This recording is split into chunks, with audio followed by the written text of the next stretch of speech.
नमस्कार.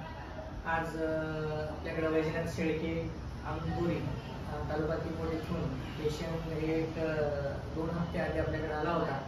तर त्यांना जेव्हा शुगर आहे पहिल्यांदाच त्यांना कळली, तर त्यांनी इस्लामपूर इथे ट्रीटमेंट घेतली. पण त्यावेळेस सुद्धा त्यांची शुगर ही 500-600 आणि अनकंट्रोल म्हणजे हाय, जो आपण शुगर जी मशीन आहे ग्लुकोमीटर ते बघत होतो तर हाय यायची, म्हणजे ती जर मॉनिटर त्याच्यावर चेक केली तर ती 700-800 अशी शुगर होती.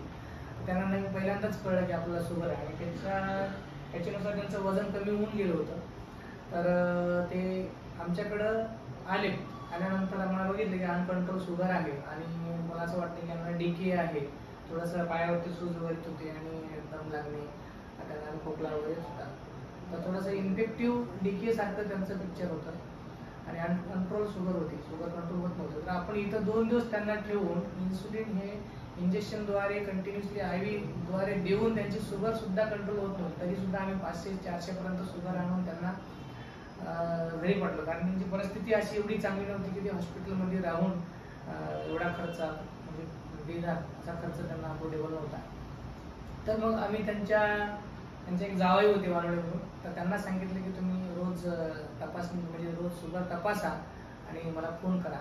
सकाळ दुपार संध्याकाळी 3 टाइम करायचे. त्यांना जवळपास आम्ही 30 इन्सुलिन, नंतर 25 इन्सुलिन आणि त्याच्यासोबतच टॅबलेट 3 वेळा असं टॅबलेट देऊन त्यांचं आज कंट्रोल केलं. आणि त्यानंतर आम्ही 2 दिवसानंतर त्यांना घरीच पाठवलं.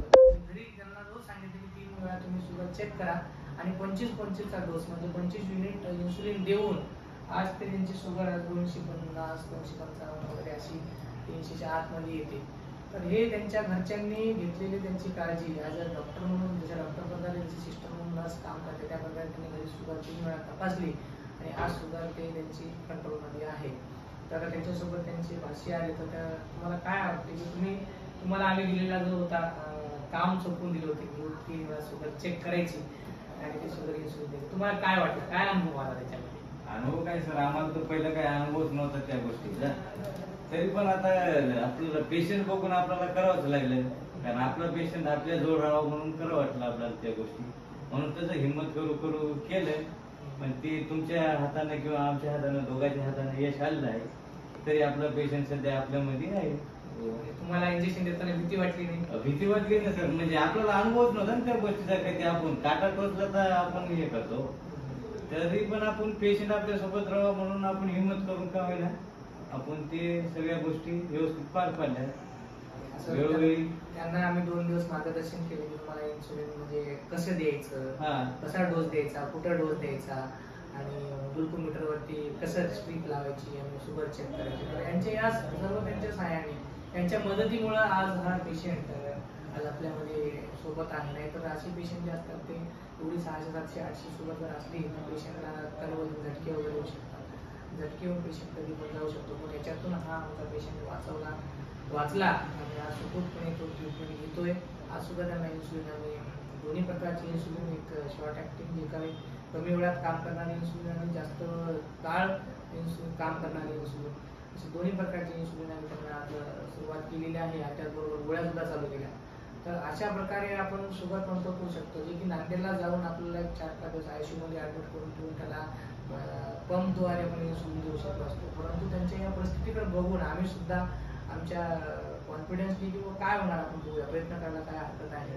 तर असं करून आम्ही त्यांचा कमी खर्चात सुद्धा त्यांना एवढा खर्च येऊ दिलाही नाही सुद्धा आणि इन्सुलिन सुद्धा त्यांना घरी कसं घ्यायचे सगळ्या त्या घरी दिल्यात. तर आज त्यांनी प्रॉपर एक ट्रीटमेंट घेऊन आज पेशंट व्यवस्थित आहे. तर असंच आपल्या जवळ आजूबाजूला भरपूर असतात, परंतु घरची परिस्थिती बरोबर नसल्यामुळे करणारे किंवा घरी कोणी मदत करणारे नसल्याने किंवा घाबरतात आपण इन्सुलिन किती आहे ते. अशा कारणामुळे पेशंट बरेच दगावले जातात. तर मला असं वाटतं की असे पेशंट जर असेल तर त्वरित आम्हाला संपर्क साधावा आणि जेवढं तुम्ही तुमच्या घरच्यासारखे तुमच्या घरच्यातलाच एक सदस्य म्हणून आम्ही तुम्हाला ट्रीटमेंट देऊ व त्यांचं आयुष्य वाढण्यासाठी मदत करू. आपण एकदा एवढी शुगर जास्त त्यामुळे सोडून देतो आपण, जर काय शुगर जास्त आहे त्यांची कंट्रोल होतच नाही, आता कुठे नाही, पैसे द्यायला लागतात असं म्हणून आपण कधी कधी सोडून देतो. परंतु असेच पेशंट कधी कधी आपले वाचतात आणि त्यांचं जीवन सुद्धा त्यांना पुढं जगता येईल. तर असं आपला 70-80 वर्षाचं आयुष्य आहे. कधी पटकन हार नाही मानायची, जेवढे जमतील तेवढे आपण प्रयत्न करायची आणि असेच तुमचे शुगरचे अनकंट्रोल पेशंट, शुगर जास्त असलेले पेशंट जर असतील तर त्वरित आम्हाला सांगा. कुठल्याही शुगरचे असू द्या, त्या गोळ्या चालू करूयात आणि यांचा HbA1c आम्ही करतो 22 आला, नॉर्मल ते 6-7 असतो, 22 म्हणजे फार जास्त आहे. एवढा जास्त अनकंट्रोल होता त्याचा HbA1c, म्हणून यांना पहिल्यांदा कळलं नाही का ते कळलं नाही. याच्यामध्ये तुम्हाला ती चाय भरपूर प्यायची, ते फार तरक्की म्हणजे पिल्याशिवाय जमणार होतं, काय होणार आहे. मला वाटते काकांनी ते सोडल्यामुळे आज आमच्या बरोबर आहेत, नाही तर आपला हट्ट सोडत नाहीत ते, फार म्हणत मला सांगताना तर असा हट्ट न करता बरा, नाही तर हट्ट केला म्हणून हट्टापायी निघून जातो. तर असं छान यांनी जयंत काकांनी बी आम्हाला मदत केली आणि आम्हाला खूप अनुभव चांगला आला की जेणेकरून आम्हाला कमी सुविधामध्ये त्यांना सेवा देण्याची संधी आम्हाला भेटली. तर त्यांचे मी आभार मानतो आणि त्यांच्या नातेवाईकाचे म्हणतो, त्यांनी आमच्यावरती विश्वास ठेवला आणि विश्वासापोटी त्यांच्यावरती सेवा करू शकणार. तर त्यांनी खूप छान वाटलं आम्हाला. तर असंच तुम्ही या. धन्यवाद.